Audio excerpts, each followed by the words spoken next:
Yes, good morning. Ito po white light. Try po natin. Dalawang spray under your tongue and then hold it 20 seconds. 20 seconds? Before to swallow it.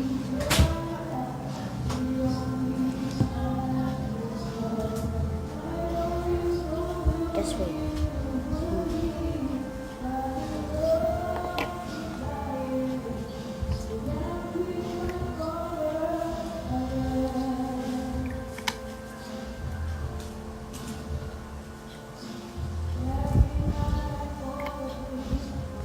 Hello po, ito po ang beta na natin.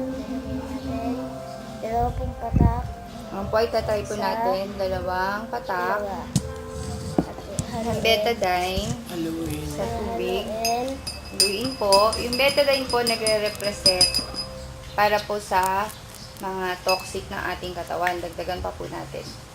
Yan, para Ito po madami. yung nahalo ko. Ay, kailangan makita talaga. O, nakailang lagay na tayo kay Jean. 3. 3. And then, lagyan natin ng dalawang spray ng white light. 1, 2. Then, ano mangyayari? Wow!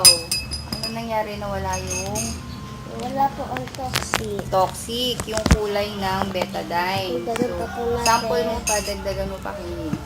O, enough na na. Masyadong wait lang. Kaya ano po nangyari? Ganyan kabisa yung white light natin. Ito po, phyto-energizer po yan. Antioxidant, may anti-cancer, and then liver detoxifier po. Napakalaking tulong yan. Maganda rin po para sa mga nagkikimo. Yan po. Dagdagan pa po natin. Pang ilang times na natin dagdagan na? 1, 2, 3. Yan. 3 patak po ulit. Ganyan kabisa sa dalawang spray pa lang po ng white light. Yan.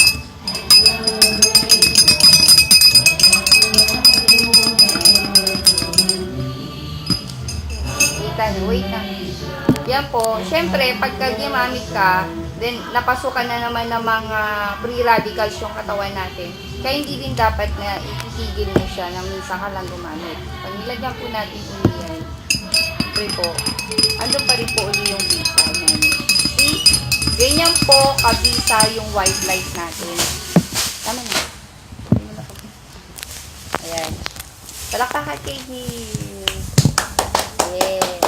Minum po ako yan. Gumagamit po kami yan. See, ito yung mga products natin. Ayan. Power! Morning!